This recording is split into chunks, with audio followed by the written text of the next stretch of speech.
My name is Joe Grillo. I'm a current member of the Asbury Park School Board. I've lived in Asbury Park for 15 years. I live on Cookman Avenue, and I've been involved in a lot of different initiatives and community efforts throughout the years. I'm the chairman of the Asbury Park Democratic Committee. I'm a co-founder of Asbury Park Dinner Table, which has distributed over 70,000 dinner meals throughout the city, and through private donations has collected over $200,000 in cash flow to businesses to help them kind of keep their employees employed. I've also been on the Asbury Park Zoning Board. I'm a member of the Asbury Park Green Team, and also volunteer for the Asbury Park Complete Streets Coalition. So the short answer is that you can't tax your way or cut your way out of these state funding cuts. The only way to address it is by growing your way out of these state aid cuts. What do I mean by growing our way out of it?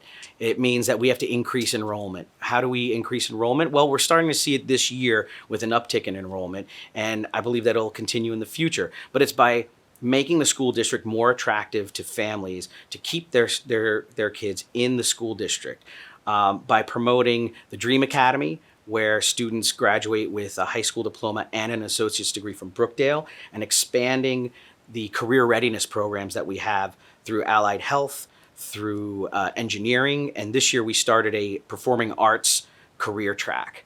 Right now it's for the high school, but we're looking to expand it to 7th and 8th grade. So by making the schools more attractive, by continuing to incrementally increase literacy, because we have a successful literacy program, enrollment will go up, and that's really the most sustainable way to address these state aid cuts that are frankly draconian. And that's what Wendy Glassman, Karita Cook, and I are planning for the school district. So I think charter schools. I'm 100% pro public schools. In Asbury Park, we have 3 charter schools that basically take away from our enrollment, and that has contributed to the decrease in enrollment for many years up until this year. This year, actually, enrollment has shot up a bit. We have to cut every year about a little over $10 million to give to the charter schools. These are privately owned, you can call them public, but these are privately run schools, and they get their pick. If they don't want a student because their grades aren't very good, or they have behavioral problems, they unceremoniously shift them off to the Asbury Park Public School, which we welcome with open arms, because our goal, our obligation, is to teach every student. And luckily, we have the resources available to teach everyone from a student that may be having learning disabilities, to homework or work avoidance, to a student that's on their way to going to a 4-year college. So charter schools, for me, seem to be an impediment to the greater school district, and has contributed to $10 million that we have to cut away every year.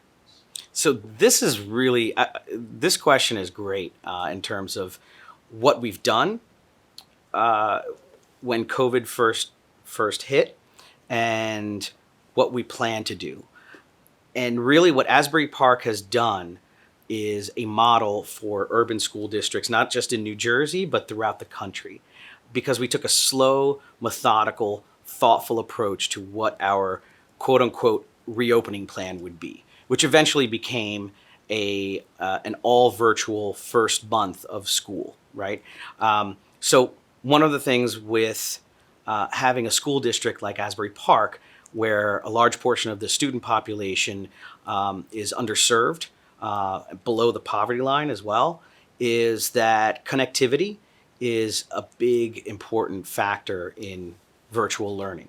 So 55% of the student population in Asbury Park did not have reliable Wi-Fi at home, like consistent, reliable Wi-Fi where they could connect right away and there's no problem.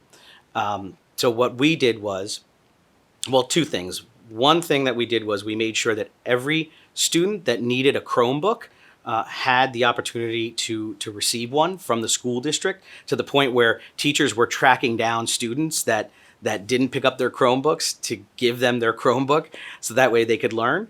But more importantly, after we did that, there was the issue of connectivity. And so we went out and were awarded a federal grant over $1 million to purchase Wi-Fi tablets, Wi-Fi devices, and then we distributed all those Wi-Fi devices to every household, well, every student that needed, that had connectivity issues at home or lack of connectivity. This is something that's really important because in urban school districts, compared to suburban school districts, wealthier school districts, there's what's called the digital divide. And it's something that on a good day, you're looking at some pretty severe kind of separation between achievement and not achieving. With COVID, that kind of brought the digital divide to the forefront. And so we took action as a school district and as a school board to make sure that we were able to bridge that digital divide. Now that we're in the school year, part of the plan was to go all virtual, which we did for 1 month. Now we're starting to slowly and carefully re-enter the students into the school buildings, starting with the English learning language students, those that have developmental disabilities and learning disabilities that need that critical one-on-one teacher to student contact, bringing them into the classrooms in person. And now we're starting to do pods of classes that are starting to re-enter.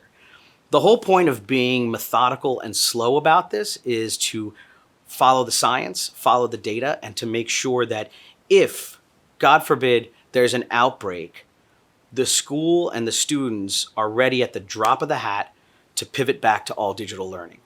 And I think we've done a really great job in not only implementing virtual and hybrid learning, but also keeping our students safe, keeping our staff safe, and making sure that they continue learning, even if it was remotely for 1 month.